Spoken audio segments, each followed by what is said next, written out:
ठीक है, आज हम पढ़ेंगे कॉलरा के बारे में। कॉलरा जैसा कि आप जानते हो, ये एक सीवियर जो है बैक्टीरियल डिजीज़ है। बैक्टीरियल डिजीज़ ऑफ ह्यूमंस, ठीक है, जो इंसानों को इन्फेक्शन करती है। ये एक बैक्टीरियल डिजीज़ होती है जो कॉज्ड बाय अ बैक्टीरियम। ये एक बैक्टीरियम से होती है बीमारी, जिसका नाम है, जिस बैक्टीरियम का नाम है उसको कहते हैं हम विब्रियो कॉलरे। क्या कहते हैं? Vibrio cholerae. तो विब्रियो कॉलरे जो बैक्टीरिया है उनकी वजह से हो जाता है कॉलरा, ठीक है। और ये कॉलरा जो है ये इसमें क्या हो जाता है, इसमें सीवियर डायरिया के साथ साथ डिहाइड्रेशन हो जाती है। हाँ, तो cholera that is characterised by severe dehydration. इसमें इतनी डिहाइड्रेशन होती है और इतना डायरिया होता है कि इंसान की जान जाने का खतरा होता है, ठीक है। देन इसमें डिहाइड्रेशन और डायरिया होने का जो है वो खतरा होता है।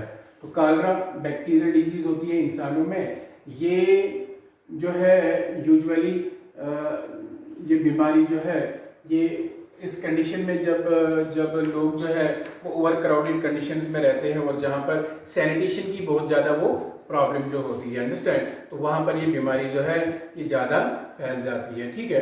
तो सीवियर केसेस में इसका ट्रीटमेंट करना बहुत ज़रूरी होता है, जल्दी जल्दी ट्रीटमेंट होना चाहिए, अदरवाइज जो है इंसान उसकी डेथ हो सकती है। कॉलरा के क्या कॉजेज है? हाँ, कॉलरा जो होता है कॉजेज इसके क्या है? यूजुअली कॉलरा जो होता है it's caused due to use of contaminated water and food है। कंटेमिनेटेड वाटर, जिस पानी के अंदर ये बैक्टीरिया प्रेजेंट होंगे, contaminated water and contaminated food, contaminated vegetables खाने से जो है ये बीमारी लग जाती है, अंडरस्टैंड, जिसके अंदर ये बैक्टीरिया प्रेजेंट होते हैं। हाँ, तो जब ये पर्सन जो होता है जब ये क्या करता है, जब ये कंटेमिनेटेड वाटर और कंटेमिनेटेड फूड को खाता है तो ये बैक्टीरिया जो होते हैं ये बैक्टीरिया चले जाते हैं इंटेस्टाइन में। हाँ, और इंटेस्टाइन के अंदर ये टॉक्सिन रिलीज करते हैं। उस टॉक्सिन को कहते हैं दैट्स कॉल्ड CTX। उसको क्या कहते हैं? एक स्ट्रॉन्ग टॉक्सिन होता है जिसको कहते हैं CTX। ये टॉक्सिन जो होता है जो ही रिलीज होता है इंटेस्टाइन में तो ये वहां पर जो है डायरिया को जो है वो क्रिएट करता है। इट कॉजेज सीवियर डायरिया, ठीक है। तो इंटेस्टाइन के अंदर जाकर ये टॉक्सिन रिलीज होता है CTX, जिसकी वजह से जो है वो डायरिया क्रिएट हो जाता है। CTX जो होता है ये normal full of sodium and chloride ions के साथ इंटरफेयर करता है। तो जब ये इंटेस्टाइनल वॉल्स के साथ बाइंड होता है तो इस तरह क्या हो जाता है, बहुत सारा अमाउंट जो वाटर का है वो लॉस हो जाता है। उसकी वजह से जो है वो rapid loss of fluids and salts, body में सोडियम और क्लोराइड आयंस की जो है वो डिफिशिएंसी हो जाती है, वो अब्जॉर्ब ही नहीं हो पाते हैं। तो इस तरह इंसान जो है वो साल्ट से और वाटर से दोनों का जो है लॉस हो जाता है उसको है। तो ये एक शख्स से पास होता है दूसरे शख्स को थ्रू कैजुअल कंटैक्ट, अंडरस्टैंड। अगर कंटैक्ट भी हो जाए, कैजुअल कंटैक्ट भी हो जाए तो ये उससे भी पास होता है, ठीक है। अगर घर में किसी को कॉलरा है तो उसको आइसोलेट करना बहुत ही ज़रूरी है। उसके लिए सेपरेट टॉयलेट जो होता है वो होना चाहिए, अंडरस्टैंड। वो तो इसके प्रिकॉशंस में हम पढ़ेंगे। तो पहले हम जो है इसके सिम्टम्स के बारे में पढ़ेंगे, ठीक है। तो सिम्टम्स जो इसके होते हैं कॉलरा बीमारी के, अगर सपोज किसी को कॉलरा लग गया, कॉलरा की डिजीज लग गई, कॉलरा बीमारी हो गई, तो इसमें इमीडिएट सिम्टम्स क्या आएंगे?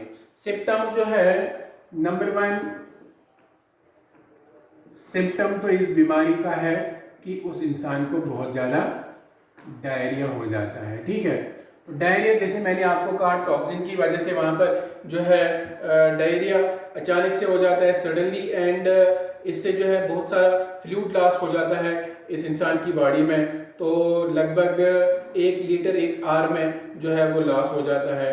डायरिया जो होता है कॉलरा की कंडीशन में ये पेल कलर का होता है या मिल्की अपीयरेंस का, जो बिल्कुल वाटर को रिजेंबल करता है, जिसमें राइस जो है, राइस वाला पानी जो होता है ना, उसको रिजेंबल करता है।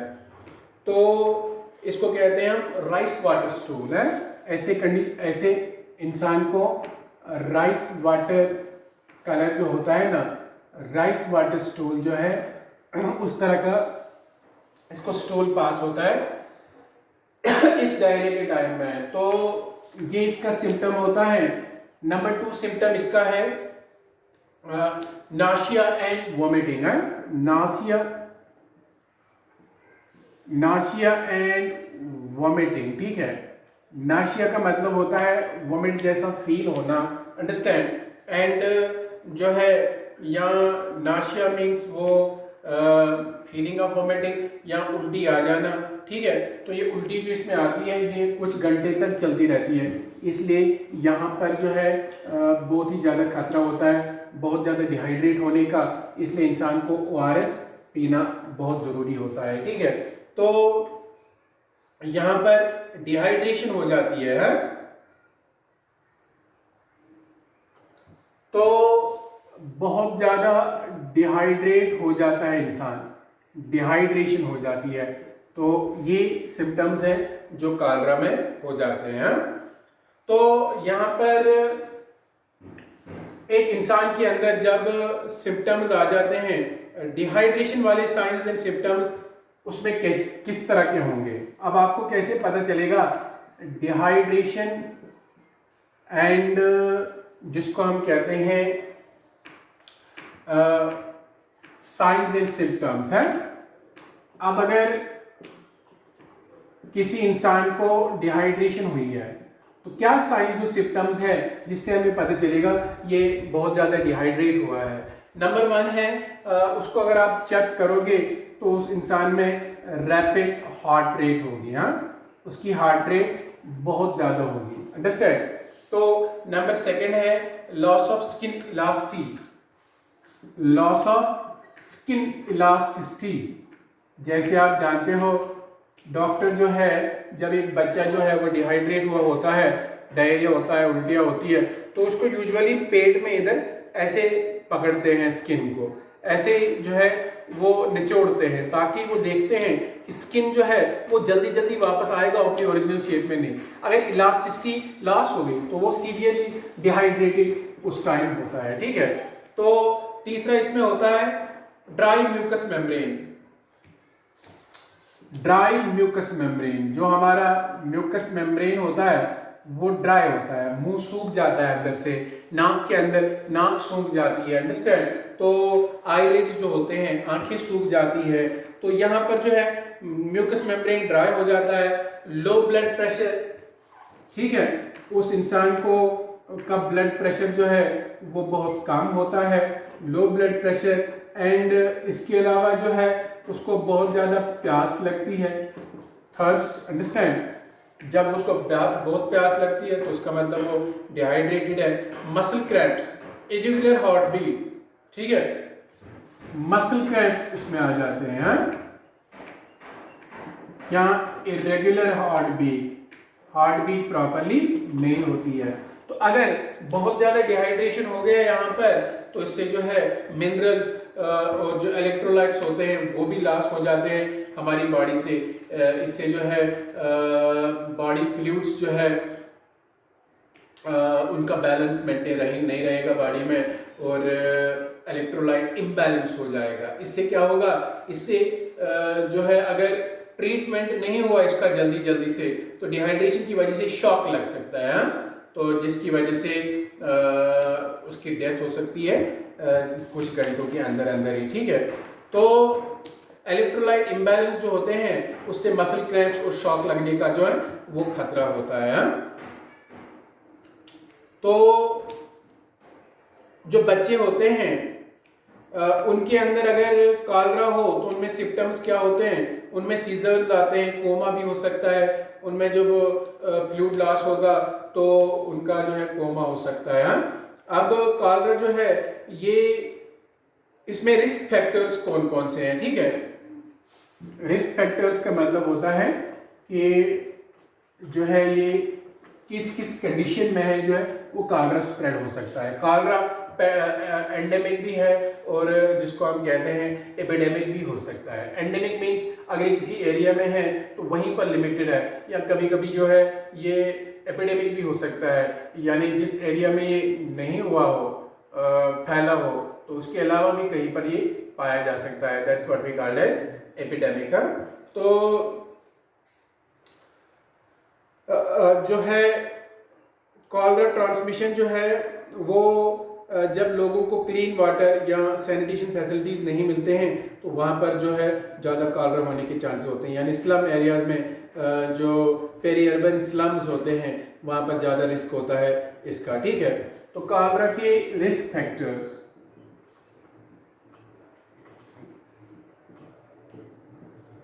नंबर 1 रिस्क फैक्टर इसका है पुअर सैनिटरी कंडीशंस।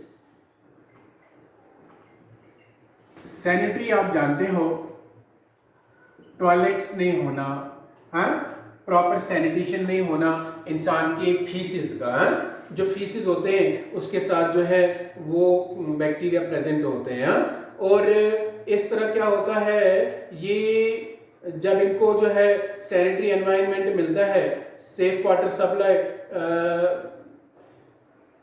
जो है, cholera is more likely to flourish in situations where the sanitary environment including a safe water supply is difficult to maintain, जहाँ पर प्रॉपर साफ पानी पीने के लिए अवेलेबल नहीं होता है, और जो है जहाँ पर जो है फेमाइन्स आए हुए होते हैं, वॉर, नेचुरल डिजास्टर्स हुए होते हैं, जहाँ पर प्रॉपर सैनिटेशन नहीं होती है, वहाँ पर कॉलरा ज़्यादा लगता है। Low levels of stomach acid है दूसरा इसका रिस्क फैक्टर है। अगर लो लेवल हो स्टोमक एसिड का, है हमारे स्टोमक के अंदर HCl निकलता है, अगर वो बहुत कम निकलता है, HCl यूजुअली हार्मफुल बैक्टीरिया को मार देता है, तो अगर वो कम निकलता है तो ये यहाँ पर बच जाता है, ठीक है। तो इससे क्या होता है, बच्चों में तो लो लेवल ही होती है, इससे क्या होता है, ये इसकी वजह से जो है ये कॉलरा का बैक्टीरिया वहाँ पर नहीं मरता है, और इस तरह जो है ये इसका रिस्क फैक्टर बढ़ जाता है। तीसरा रिस्क फैक्टर इसका है house exposure. House hold exposure, अगर घर में किसी को कॉलरा है तो दूसरे को भी लग सकता है उससे, हाँ। तो क्योंकि जो कॉलरा का पेशेंट होता है, अगर उसकी क्लोज विसिनिटी में कोई और रहता है तो उसको भी कॉलरा लगने के चांसेस होते हैं। नाउ टाइप ओ ब्लड जो है, कहा जाता है कि इस पे अभी कोई रिसर्च नहीं हुआ है, लेकिन अक्सर देखा गया है कि जो O पॉजिटिव वाले होते हैं, O ब्लड ग्रुप वाले होते हैं, O पॉजिटिव चाहे O नेगेटिव, उनको कॉलरा ज़्यादा अटैक करता है, ट्वाइस अटैक करता है as that of normal people, जिनका कोई दूसरा ब्लड ग्रुप होता है। रॉ और अनकुक्ड मीट, अगर कोई कच्चा मीट खाता है या प्रॉपरली कुक्ड मीट नहीं खाता है तो उसको भी कॉलरा लगने का जो है वो खतरा होता है, ठीक है। तो ये होते हैं रिस्क फैक्टर्स जो कॉलरा में जो है वो हो सकते हैं, जिनकी वजह से एक शख्स को कॉलरा की बीमारी लग सकती है, ठीक है। अब यहाँ पर जो है ये कॉलरा जो है, number of cholera cases reported to WHO has continued to be high over the last few years. During 2015 में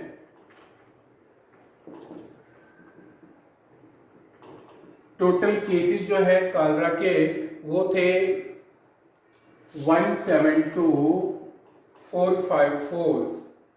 इतने सारे लोगों को कॉलरा हो गया था, 1,72,454 लोगों को है, 54, ठीक है, वर नोटिफाइड फ्रॉम 42 कंट्रीज, जिसमें 13,4 लोगों की जो है वो डेथ हो गई थी। ठीक है, तो 1304 लोग मर गए थे। तो यहाँ पर जो है डिजीज का बर्डन अभी भी है। हाँ, अभी भी प्रॉपर सैनिटरी कंडीशंस या प्रॉपर सेफ वाटर, जो क्लीन ड्रिंकिंग वाटर होता है, वो अवेलेबल नहीं होता है लोगों को, जिसकी वजह से ये जो है बीमारी अभी भी लोगों को लग जाती है। ठीक है, तो कालरा जो है, अगर इसका ट्रीटमेंट क्या है, इसके लिए ट्रीटमेंट जो है वो ये है कि हम क्या करें, ये कालरा जो होता है ये हाईली ट्रीटेबल होता है, इसमें अपनी कोई टेंशन लेने की जरूरत नहीं होती है, मगर चूंकि डिहाइड्रेशन क्विकली हो सकती है, तो इसलिए कालरा का ट्रीटमेंट जो है जल्दी जल्दी करना चाहिए। ठीक है, तो इसमें क्या होता है, एंटीबायोटिक्स का यूज होता है, लेकिन mass administration of antibiotics is not recommended, क्योंकि ये प्रूव हुआ है कि effect on the spread of cholera and contributes to increasing anti microbial resistance है। तो यहाँ पर क्या है, ट्रीटमेंट में ये है कि आप एंटीबायोटिक्स का यूज कर सकते हैं, लेकिन एंटीबायोटिक्स जो है वो प्रॉपरली इनको एलिमिनेट नहीं करते हैं बैक्टीरिया को, इसलिए और वो बैक्टीरियल रेजिस्टेंस को बढ़ा भी देते हैं। तो इससे क्या हो जाता है, इससे बाद में और हाई डोज लेने पड़ते हैं एंटीबायोटिक्स के। अब यहाँ पर ORS जो है, जिसको हम कहते हैं ओरल रिहाइड्रेशन सोल्यूशन, तो जब तक उसके प्रॉपर बैक्टीरिया जो है ड्रेन आउट नहीं हो जाएंगे, निकल नहीं जाएंगे, तब तक उसको ORS पिलाना जो है वो बहुत ही ज़रूरी है। अब यहाँ पर क्या करना है, द ORS स्टैंडर्ड सैशेट जो आता है ना, उसमें उसको 1 लीटर पानी में क्लीन वाटर में डिजॉल्व करना होता है, और जो एडल्ट पेशेंट्स होते हैं उनको चाहिए कि वो 6 लीटर ORS का पिए, ताकि उनकी डिहाइड्रेशन जो है कॉलरा की वजह से वो ख़त्म हो जाए। ठीक है, तो to treat moderate dehydration on the first day, जो इनको थोड़ा सा डिहाइड्रेशन हुआ होता है पहले दिन कॉलरा में, उसके लिए 6 लीटर कम से कम दिन में पीने हैं। तो सीवियरली डिहाइड्रेटेड पेशेंट्स जो होते हैं, जिनको रिस्क होता है, उनको शॉक लग सकता है, उनको बहुत ज़्यादा उनको जो है इंट्रावीनस फ्लूइड्स चढ़ाने की ज़रूरत होती है, उनको जो है ड्रिप्स लगाने की ज़रूरत होती है। इसलिए उनको क्या चाहिए, अगर 70 kg का मैन है तो एटलीस्ट 7 लीटर्स का फ्लूइड उसको चढ़ना चाहिए, और प्लस उसको ORS जो है वो मुंह से पीना बहुत ज़रूरी है। अंडरस्टैंड?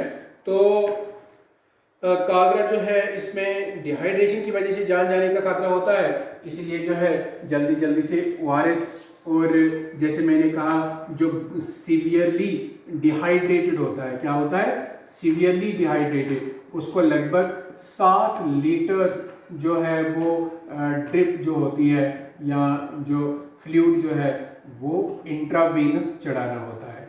इंट्रावेनस जानते हो आप, जो मेडिकेट लगा के उसको ब्लड के अंदर जो है हॉस्पिटल में जो है वो ड्रिप्स लगाते हैं, फ्लूइड चढ़ाते हैं, उससे उस फ्लूइड में इलेक्ट्रोलाइट्स होती है और वाटर होता है, जिससे उसको रिहाइड्रेट हो जाता है, वो इस तरह वो बच जाता है। ठीक है, तो ये इसका ट्रीटमेंट। अंडरस्टैंड? इसके अलावा आपने एक और बीमारी पढ़नी है जिसको कहते हैं हेपेटाइटिस। हेपेटाइटिस जो है ये बहुत ही खतरनाक बीमारी है, ये वायरल डिजीज है। कौन सी डिजीज है? इसको हम वायरल डिजीज कहते हैं। ये वायरसेस से होती है। बहुत से हेपेटाइटिस के वायरसेस होते हैं, जैसे hepatitis A virus, hepatitis B virus, hepatitis C virus, hepatitis D virus and hepatitis E virus and hepatitis G virus. ठीक है, ये 6 वायरसेस होते हैं। इन 6 वायरसों से जो है वो हेपेटाइटिस की बीमारी जो है वो हो जाती है। तो हेपर का मतलब होता है लिवर, और जब लिवर की इन्फ्लेमेशन होती है उसी बीमारी को हम क्या कहते हैं, उसको हम हेपेटाइटिस कहते हैं। तो hepatitis is characterised by inflammation of liver. यहाँ पर लिवर की जो है इन्फ्लेमेशन हो जाती है। पहले तो लिवर इन्फ्लेमेट हो जाता है, सूजता है, उसके बाद वो जो है वो लिवर एट्रोफी हो जाती है, लिवर जो है वो छोटा हो जाता है, और अगर लिवर डैमेज हो गया तो इंसान मर सकता है। नाउ हैबिटेट्स, तो लिवर जो है ये हमारा सबसे लार्जेस्ट ऑर्गन होता है और लिवर ही इसमें जो है वो ज़्यादातर अफेक्टेड हो जाता है। तो हमारा लिवर जो होता है इसके बहुत सारे फंक्शंस हैं, यहाँ पर फंक्शंस दिए हुए हैं लिवर के, वो आपने पढ़े भी हैं। तो लिवर के बहुत सारे काम होते हैं। तो most liver damage is caused by 3 hepatitis viruses है। तो यहाँ पर देखो हेपेटाइटिस की बीमारी में लिवर डैमेज हो जाता है। लिवर आप जानते हैं, लिवर हमारी बॉडी का सबसे बड़ा ऑर्गन होता है। इसको 2 ब्लड सप्लाईज मिलती है, एक एलिमेंट्री कैनाल से आता है डीऑक्सीजनेटेड ब्लड, एक ब्रेन से इसको ब्लड की सप्लाई मिलती है। लिवर के अंदर बहुत सारे काम होते हैं, ये डिटॉक्सिफिकेशन करता है, ये विटामिन्स को स्टोर करता है, ये प्रोटीन सेंसिस करता है, ये डाइजेशन में मदद करता है, ये ब्लड बाइल बनाता है, ये जो है ग्लूकोज की लेवल को मेंटेन रखता है ब्लड में, ये प्रोड्यूस करता है 80% कोलेस्ट्रॉल हमारी बॉडी में। लिवर जो होता है ये डिकम्पोज करता है रेड ब्लड सेल्स को, प्लाज्मा प्रोटीन्स बनाता है। लिवर के अंदर बहुत सारे काम होते हैं। और मोस्ट लिवर डैमेज जो होता है हेपेटाइटिस से वो होता है 3 वायरसेस से। इन वायरसेस जो मैंने आपको बताए, इतने वायरस काज करते हैं हेपेटाइटिस। तो 3 वायरस ज्यादातर जो है वो अटैक करते हैं लिवर को, that is a, b and c. तो इसमें a, b and c virus जो मैंने बोला, hepatitis a virus, b virus और सी वायरस, ये ज्यादा अटैक करते हैं किसको? ये ज्यादा अटैक करते हैं लिवर को। ठीक है, तो hepatitis can also be caused by alcohol and some other toxins and infections. इन वायरस के अलावा अल्कोहल, ज्यादा शराब पीने से या टॉक्सिन्स या कुछ इन्फेक्शन से भी हेपेटाइटिस हो सकता है। ठीक है, लगभग 250 million people globally are thought to be affected by hepatitis C, while 300 million people are thought to be carriers of hepatitis B। तो लगभग पूरी दुनिया में 250 मिलियन लोग माना जाता है कि वो हेपेटाइटिस जो है हेपेटाइटिस C जो है उससे अफेक्टेड है। ठीक है, और हेपेटाइटिस C जिसको कहते हैं, एंड 300 मिलियन पीपल जो है वो कहा जाता है कि वो हेपेटाइटिस B के कैरियर्स हैं। 300 मिलियन पीपल जो है हेपेटाइटिस B। हेपेटाइटिस B ज्यादा जानलेवा होती है as compare to hepatitis C। Understand? Now यहाँ पर क्या होता है, हेपेटाइटिस जो है इसके बहुत सारे टाइप है। जैसे मैंने कहा हेपेटाइटिस A वायरस है, तो there are 5 main types of hepatitis that are caused by viruses A, B, C and D, D and E plus types X and G। X and G type भी ये दिखाता है, लेकिन असल में होता है H G। ठीक है, X वाला नहीं होता है। देन हेपेटाइटिस के, इसका मतलब हेपेटाइटिस के इतने टाइप्स होते हैं, लगभग 5 टाइप्स होते हैं। ठीक है, then types of hepatitis. Hepatitis जैसे मैंने कहा ये लिवर की बीमारी होती है, इन वायरसों से होती है। इसमें लिवर डैमेज हो जाता है और लिवर डैमेज हो गया तो फिर जो है बचने के चांसेस बहुत कम होते हैं। देन 5 मेन टाइप्स होते हैं हेपेटाइटिस के। कितने? 5 मेन टाइप्स। जैसे नंबर 1 है, उसको कहते हैं हेपेटाइटिस ए। ठीक है, हेपेटाइटिस ए कौन काज करता है? हेपेटाइटिस ए वायरस से होता है ये। It's caused by hepatitis a virus. Understand? Hepatitis a virus से काज होता है। ये वायरस जो होता है ये प्रेजेंट होता है फीसिस में इन्फेक्टेड पर्सन के, एंड ये ट्रांसमिट होता है consumption of contaminated water and food. This virus occurs in the feces of patient। और इसका ट्रांसफर जो होता है वो होता है by use of contaminated food and water, यानी ओरल फेकल रूट जिसको हम कहते हैं। अगर किसी इंसान ने गंदा पानी पिया जिसके अंदर ये वायरस प्रेजेंट होगा, उसको लग सकती है। तो कुछ सेक्स प्रैक्टिसेस भी HIV का वायरस जो है उनसे भी लग सकता है। तो Infections are in many cases mild with most people making a full recovery. HIV जो हेपेटाइटिस ए जो है इसमें ज़्यादा प्रॉब्लम नहीं होती है, 100% लोग लगभग रिकवर हो जाते हैं, लेकिन जो है जो रिमेनिंग होते हैं, जो रिकवर नहीं होते हैं, कुछ लोगों को जो है असर करता है। और एक बार इसका अटैक हो गया और वो लोग इम्यून रहते हैं, फिर उनको दोबारा इसका अटैक नहीं हो जाता है। हावेवर जो हेपेटाइटिस ए इन्फेक्शंस है can also B severe and life threatening. कभी कभी ये सीवियर भी हो सकते हैं, लाइफ थ्रेटनिंग भी हो सकते हैं। Most people in areas of the world with poor sanitation have been infected with the virus. Safe and effective vaccines are available to prevent HAV. इसके लिए वैक्सीन भी अवेलेबल है हमारे पास जिससे इसको प्रिवेंट किया जा सकता है और ट्रीट भी किया जा सकता है। ठीक है, तो हेपेटाइटिस वायरस ए वाली डिजीज जो है वो उतनी जानलेवा, उतनी खतरनाक बीमारी नहीं होती है। ठीक है, देन अक्सर जो है लोगों को हेपेटाइटिस ए होता है जो जल्दी जल्दी ठीक हो जाता है। उसके बाद हेपेटाइटिस बी वायरस होता है। दूसरी बीमारी जो है जिसको बोलते हैं hepatitis B, it's caused by hepatitis B virus है। इसको हेपेटाइटिस बी वायरस काज करता है। ये बीमारी जो होती है ये ट्रांसमिट होती है through exposure to infective blood, semen and other body fluids है। इन्फेक्टिव ब्लड, अगर उस पेशेंट का ब्लड किसी दूसरे के ब्लड के साथ कांटेक्ट में आ गया, and through semen and other body fluids, कुछ और बॉडी फ्लूइड्स के कांटेक्ट से जो है ये बीमारी लग जाती है। अंडरस्टैंड? तो ये ट्रांसमिट होता है इन्फेक्टेड मदर से उसके बच्चे को भी at the time of birth और from family member to infant in early childhood है। तो ये जो HBV होता है ये बहुत ही खतरनाक बीमारी होती है। तो इससे जो है काफी ज्यादा जो है डैमेज हो सकता है, किसका, जो है लिवर का।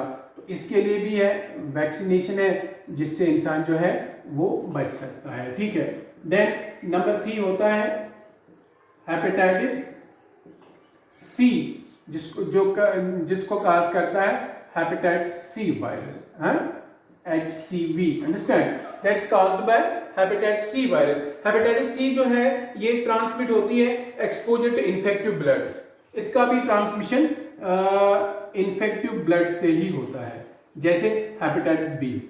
ठीक है, इसका वायरस फीसिस में प्रेजेंट नहीं होता है। इन्फेक्टिव ब्लड, दिस में happen through transfusion of HCV, contaminated blood and blood products, contaminated injections during medical procedures. अगर एक ही इंजेक्शन जो है सिरिंज यूज किया जाए उससे भी ये बीमारी लग सकती है।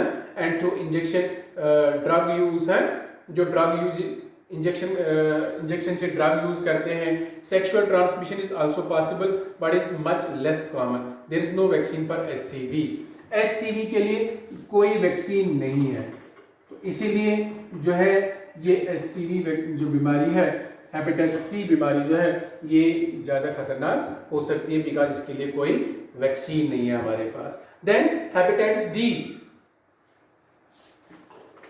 इसके अलावा यहाँ पर एक और इसका टाइप होता है जिसको कहते हैं हेपेटाइटिस डी। इसको काज करता है हेपेटाइटिस डी वायरस। अंडरस्टैंड? और ये हेपेटाइटिस डी वाली जो बीमारी होती है इसका इन्फेक्शंस सिर्फ आकर होता है उनमें who are infected by HBV, यानी हेपेटाइटिस बी वायरस से जो इन्फेक्टेड होते हैं। The dual infection of HBV and HBV के result in more serious disease and worse outcome है। तो यहाँ पर क्या होता है, यहाँ पर हेपेटाइटिस डी वाली बीमारी जो है अगर ये ज्यादा अटैक करती है जो हेपेटाइटिस बी वायरस से इन्फेक्टेड होंगे पर्सन्स। तो जब दोनों बीमारियां उसको हो जाएगी, hepatitis B virus and hepatitis D virus, दोनों से वो जो है वो सीवियरली अफेक्टेड होगा और उसको जो है बहुत खतरा हो सकता है। और यहाँ पर हेपेटाइटिस बी वैक्सीन से इस बीमारी को जो है वो रिड्यूस किया जाता है या इसको ट्रीट किया जाता है। तो इससे वो प्रोटेक्शन मिल सकती है एक शख्स को है।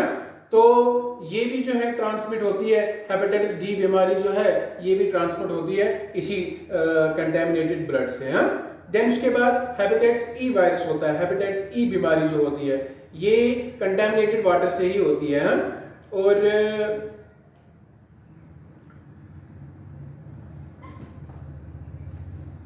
और हेपेटाइटिस नंबर 5 बीमारी होती है हेपेटाइटिस जिसको हम कहते हैं ई।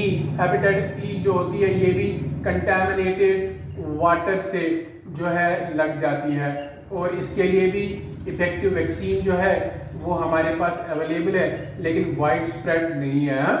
वो हमारे पास हर एक जगह पर अवेलेबल नहीं होता है। हेपेटाइटिस ई की बीमारी अक्सर प्रेगनेंसी के टाइम में इसका लगने का अगर ज़्यादा खतरा होता है। अगर प्रेग्नेंट लेडी को ये लग जाती है बीमारी तो उसमें उसकी जो है जान भी जा सकती है। अंडरस्टैंड। देन सबसे लास्ट वाला जिसको हम कहते हैं हेपेटाइटिस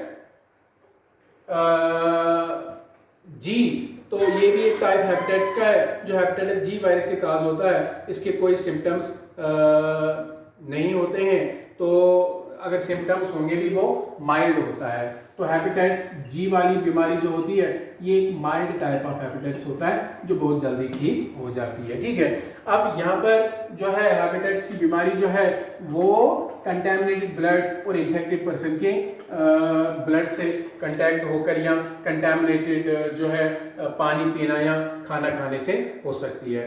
तो ट्रीटमेंट क्या है इसका? डिफरेंट बीमारी का डिफरेंट ट्रीटमेंट। हेपेटाइटिस ए का, हेपेटाइटिस बी का अलग से क्या यहाँ पर कोई ट्रीटमेंट है कि नहीं है? देन हेपेटाइटिस ए जो है there is no treatment specially for hepatitis A. Hepatitis A के लिए स्पेशली कोई ट्रीटमेंट नहीं है, बट अब क्या है, the doctor will advise the patient to abstain from alcohol. Doctor बोलेगा पेशेंट को कि वो अल्कोहल ना पिए, ड्रग्स का यूज ना करे रिकवरी के टाइम में। तो जो बहुत सारे पेशेंट्स हेपेटाइटिस ए के होते हैं वो इंस्टेंटली जो है वो रिकवर हो जाते हैं, बस कुछ जो है वो सीवियरली ज़्यादा अफेक्टेड होते हैं। चिल्ड्रन जो होते हैं 1 से 18 साल की एज के, उनको जो है इम्यूनाइजेशन दी जा सकती है। 1 से 18 साल तक जो है 2 और 3 डोजेज ऑफ वैक्सीन उनको दिए जाते हैं। एडल्ट जो होते हैं उनको बूस्टर डोज चाहिए होता है 6-12 months following the initial dose of vaccine. पहले इनिशियल डोज, उसके बाद बूस्टर डोज भी उनको चाहिए होता है। The vaccine is thought to be effective for 15 to 20 years. इसका वैक्सीन जो है वो 15 से 20 साल तक एक शख्स को बीमारी से बचा सकता है। देन हेपेटाइटिस बी डिजीज, इसमें भी कोई स्पेसिफिक इसका भी ट्रीटमेंट नहीं है। जिस पेशेंट की जिसको हेपेटाइटिस बी होता है उसको रेस्ट की ज़रूरत होती है, उसको डाइट चाहिए जिसमें बहुत ज़्यादा प्रोटीन हो, कार्बोहाइड्रेट हो, तो ताकि डैमेज लिवर सेल जो है वो रिपेयर हो जाए। हाँ, और लिवर जो है वो प्रोटेक्ट हो जाए। तो अगर ये इनफ नहीं है तो डॉक्टर जो है वो प्रेस्क्राइब कर सकता है इंटरफेरॉन। इंटरफेरॉन एक एंटीवायरल एजेंट होता है। इंटरफेरॉन्स आर एंटीवायरल एजेंट्स जो वायरस को जो है वो मार देते हैं या वायरस इन्फेक्टेड सेल्स को मार देते हैं। Fortunately, active immunization with hepatitis B vaccine is available, which is effective in 95% of cases. इसके लिए भी वैक्सीनेशन अवेलेबल है, 95% केसेस में वो काम करता है। एंड हेपेटाइटिस बी से 15 साल तक जो है वो पॉसिबली या उससे लॉन्गर टाइम तक जो है लोगों को बचाता है। ठीक है, इस तरह हेपेटाइटिस सी जो है It is common for people to live with hepatitis C for years without knowing they have it। Hepatitis C की बीमारी जब लोगों में होती है तो बहुत सालों तक उनके अंदर ये जर्म होता है, लेकिन उनको इसका इल्म भी नहीं होता है। ठीक है, तो एंटीवायरल मेडिसिन जो होते हैं वो फाइट कर सकते हैं वायरल इन्फेक्शन को, और सीरियस लिवर प्रॉब्लम से जो है जिसको हम कहते हैं लिवर सिरोसिस यानी लिवर का डैमेज होना, वो लिवर कैंसर होना, वो बच सकता है। They are used for 12 weeks year and help body to get rid of virus. है तो इस तरह हेपेटाइटिस सी जो है इसके लिए कोई वैक्सीन अलबत्ता नहीं है जैसे मैंने आपको पढ़ाया था, लेकिन जो है एंटीवायरल ड्रग से इसको ट्रीट किया जा सकता है। हाँ, तो यहाँ पर भी रेस्ट की बहुत ज़्यादा ज़रूरत होती है। तो इसलिए जो प्रॉपर रेस्ट से और प्रॉपर खाने पीने से ये जो है ये भी क्योर हो सकता है। देन हेपेटाइटिस डी में कोई स्पेसिफिक ट्रीटमेंट नहीं है। जो हेपेटाइटिस डी होता है, हेपेटाइटिस बी वैक्सीन जो होता है वही इसके लिए भी जो है वो प्रोटेक्शन प्रोवाइड करता है। देन हेपेटाइटिस ई, इसके लिए भी कोई स्पेसिफिक ट्रीटमेंट नहीं है और as the disease usually self limiting, ये एक सेल्फ लिमिटिंग बीमारी है जो एक शख्स तक रहती है। हॉस्पिटलाइजेशन इसमें ज़रूरत नहीं होती है।